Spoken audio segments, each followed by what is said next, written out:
était venue, revenue et ne me quittait plus. Elle m'absorbait si totalement que j'en étais arrivée à ne plus m'occuper que d'elle. Il y eut une période au début où j'ai cru pouvoir vivre avec la chose comme d'autres, vivre avec un seul œil ou une seule jambe, avec une maladie de l'estomac ou des reins. Certaines drogues reléguaient en effet la chose dans un coin où elle ne bougeait plus. Alors je pouvais écouter, parler, marcher. Je pouvais aller me promener avec mes enfants, faire des courses, leur préparer des desserts et leur raconter des histoires pour les faire rire. Puis les effets des drogues se sont écourtés. Alors j'en ai pris double dose, triple dose. Et un beau matin, je me suis réveillée prisonnière de la chose. J'ai consulté des quantités de médecins.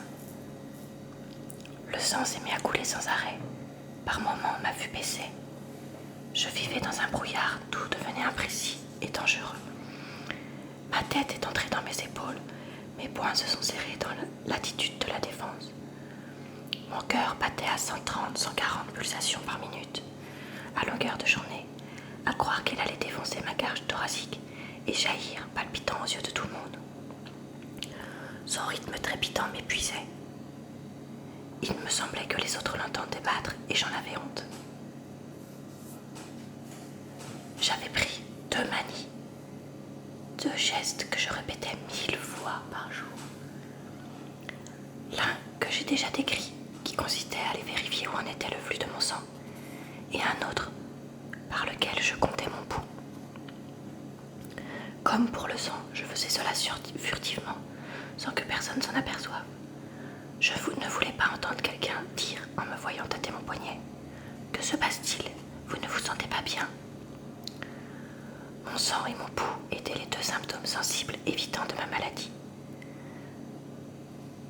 2 symptômes qui me permettraient de dire, quand je n'y tenais plus, « Je suis cardiaque, j'ai un cancer de l'utérus. » Et la valse des docteurs recommençait. Et la mort devenait encore plus présente avec ses liquides puants, ses décompositions, ses vers, ses os cruchés. Maintenant, je me suis mis en tête de raconter ma maladie. Maintenant que je me suis accordé le supplice privilège qui consiste à décrire les images affreuses et les sensations douloureuses que faisait naître en moi le souvenir d'événements passés, il me semble que je suis un metteur en scène avec sa caméra qui, arrimé au bout de l'immense bras d'une grue, est capable aussi bien de descendre, filmer en gros plan les détails, énormément grossis d'un visage, que de s'élever au-dessus du plateau pour saisir l'ensemble d'une scène.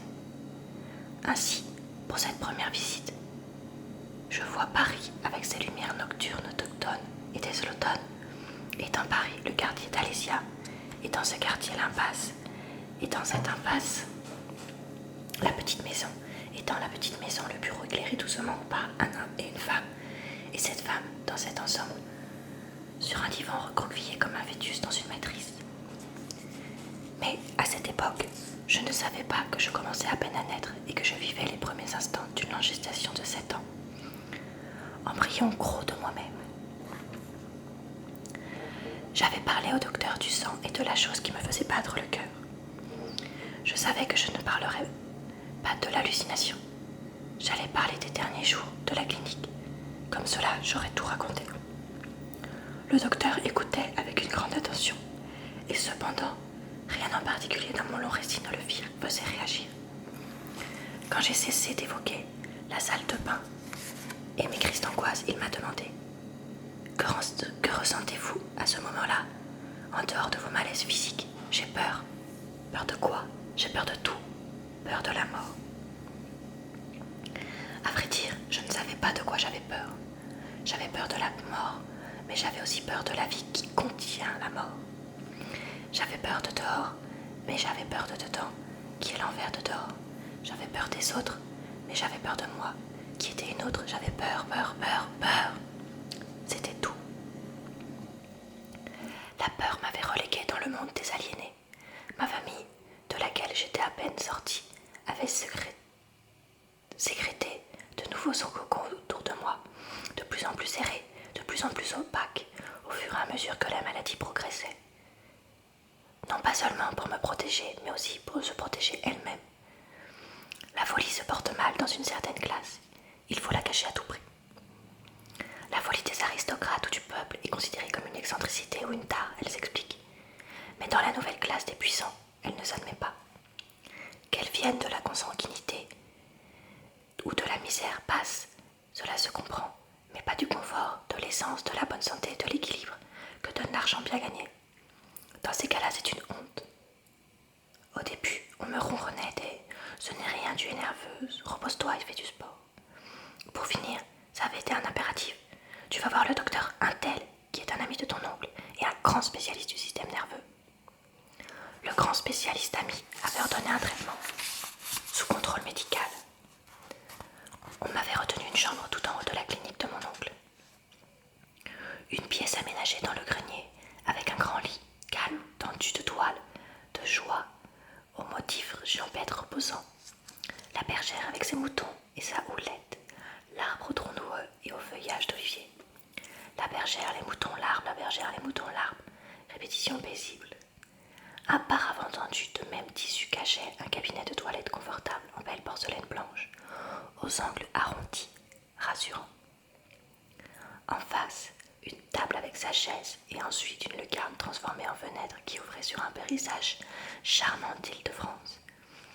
Une ligne de peupliers frémissants, de pommiers plantés en quinconce, de champs de céréales qui descendaient à peine jusqu'à l'horizon. Le grand ciel.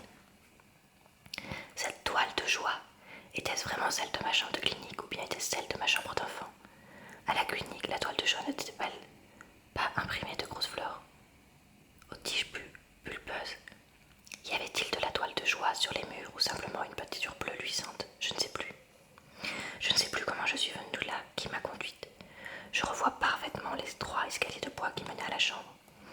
Je revois les proportions de la pièce et son ameublement, la fenêtre, le cabinet de toilette. Il a fallu que je me déshabille, que j'enfile un pyjama tout neuf, que j'entre dans le lit douillet au drap frais, que je m'allonge et que je laisse quelqu'un prendre ma tension et compter mon pouls, livré à la médecine. J'ai fermé les yeux pour continuer mon combat à l'intérieur puisqu'à l'extérieur je me laissais aller. J'avais étendu mon corps de tout son long. Mes bras reposaient sur les draps bien tirés, mes mains étaient ouvertes. J'étais normale au dehors. Dedans, il fallait que je calme mes pulsations.